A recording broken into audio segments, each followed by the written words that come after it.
ఎన్నికలు సమీపిస్తోన్న తరుణంలో ప్రధాన ప్రతిపక్షమైన తెలుగుదేశంలో సీనియర్ నేతల్లో గుబులు పెరుగుతోంది. అసలే జనసేనతో పొత్తుపుణ్యమా అని కొన్ని స్థానాలు జనసేనకు కేటాయించక తప్పని పరిస్థితి ఉంది. దీనికి తోడు వైఎస్ఆర్ కాంగ్రెస్లో టికెట్లు దొరక్క టీడీపీలోకి వచ్చిన నేతలు కూడా టికెట్లు ఆశిస్తున్నారు. వాళ్ళకి కూడా టికెట్లు హామీ ఇస్తే టీడీపీ కోసం ఏళ్ల తరబడి కష్టపడిన నేతలకు టికెట్లు దొరకని పరిస్థితి ఉంటుంది. ఇదే తెలుగు తమ్ముళ్ల గుండెల్లో గుబులు రేపుతోంది. అందుకే వలస నేతలకు టికెట్లు ఇవ్వకూడదని వారంతా చంద్రబాబు నాయుడికి విన్నపాలు పంపుతున్నారు. బయట నుంచి వచ్చిన వారిని భుజాలకెత్తుకుంటే పార్టీ నేతలు నష్టపోతారని వారు ఆక్రోశిస్తున్నారు. వైఎస్ఆర్ కాంగ్రెస్ పార్టీలో టికెట్లకు గ్యారంటీ లేకపోవడంతో చాలామంది నేతలు టీడీపీ వైపు చూస్తున్నారు. కొందరు జనసేన వైపు మొగ్గు చూపుతున్నారు. కొద్ది నెలల క్రితమే వైసీపీలో టికెట్లు రావని తేలిపోవడంతో నెల్లూరు జిల్లాకు చెందిన ఆనో రామనారాయణ రెడ్డి, మేకపాటి చంద్రశేఖర్ రెడ్డి, కోటమిరెడ్డి శ్రీధర్ రెడ్డి పార్టీకి గుడ్ బై చెప్పి టీడీపీతో అంటకాగుతున్నారు. అయితే ఈ నేతల నియోజకవర్గాలకు చెందిన టీడీపీ నేతలు ఇప్పుడు చంద్రబాబుపై ఒత్తిడి తెస్తున్నారు. వలస నేతలకు టికెట్లు ఇవ్వరాదని వారు సూచిస్తున్నారు. పార్టీ కోసం ఏళ్ల తరబడి పనిచేసిన వారికే టికెట్లు ఇవ్వాలని వారు పట్టుబడుతున్నారు. వలస నేతలకు ఇస్తే పార్టీకి నష్టమే అని వారంటున్నారు. వైసీపీలో చాలా కాలంగా ఉన్న మాజీ టీడీపీ నేతలు, సీనియర్ రాజకీయ నాయకులైన దాడి వీరభద్రరావు, సి రామచంద్రయ్యలు కూడా కొద్ది రోజుల క్రితమే చంద్రబాబు సమక్షంలో టీడీపీ కండువాలు కప్పుకున్నారు. ఇటీవల ఎమ్మెల్సీ ఎన్నికల్లో క్రాస్ ఓటింగ్కు పాల్పడ్డారని ఎమ్మెల్యే ఉండవల్లి శ్రీదేవిని పార్టీ బహిష్కరించింది. ఆ తర్వాత ఆమె కూడా టీడీపీలో చేరారు. ఈ నేతల్లో ఎవరికీ టికెట్లు ఇవ్వద్దంటున్నారు టీడీపీ నేతలు.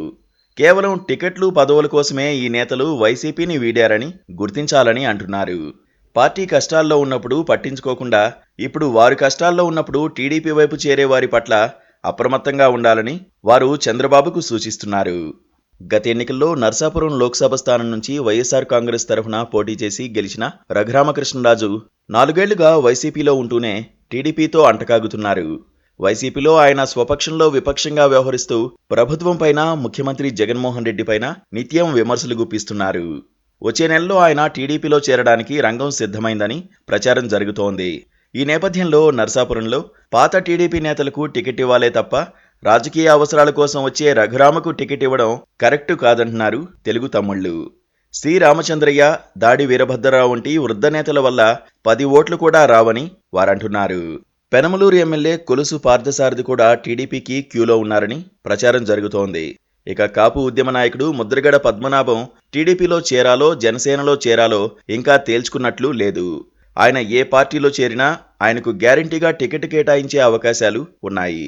అయితే ఏళ్ల తరబడి టీడీపీని, చంద్రబాబు నాయుడిని చూపిస్తూ వైసీపీ అజెండా ప్రకారం వ్యవహరించిన ముద్రగడకు టికెట్ ఇవ్వడం ఏమాత్రం మంచిది కాదంటున్నారు గోదావరి జిల్లాల టీడీపీ నేతలు. వైసీపీలో బేరం కుదరలేదు కాబట్టే ముద్రగడ గత్యంతరం లేక టీడీపీ, జనసేన కూటమి వైపు చూస్తున్నారు అన్నది వారి వాదన. రాబోయే రోజుల్లో వైసీపీ నుండి మరికొందరు నేతలు టీడీపీ బాట పట్టే అవకాశాలైతే ఉన్నాయి. అయితే అటువంటి నేతలంతా వేస్ట్ స్టఫ్ అనే వైసీపీ నాయకత్వం వదిలించుకుంటోంది.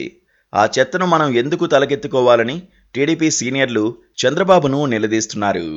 మనకి అభ్యర్థుల కొరత లేనప్పుడు వలస నేతలకు టికెట్లు హామీలు ఎందుకివ్వాలని వారు ప్రశ్నిస్తున్నారు. ఇలా అందరికీ వలస నేతలకే టికెట్లిస్తే టీడీపీ జెండాలు మోస్తోన్న నిజమైన నాయకులకు అన్యాయం జరుగుతుందని, అప్పుడు పార్టీయే తీవ్ర సంక్షోభంలో కూరుకుపోతుందని వారు హెచ్చరిస్తున్నారు. మరి చంద్రబాబు నాయుడు ఏం ఆలోచిస్తున్నారో తేలాల్సి ఉంది.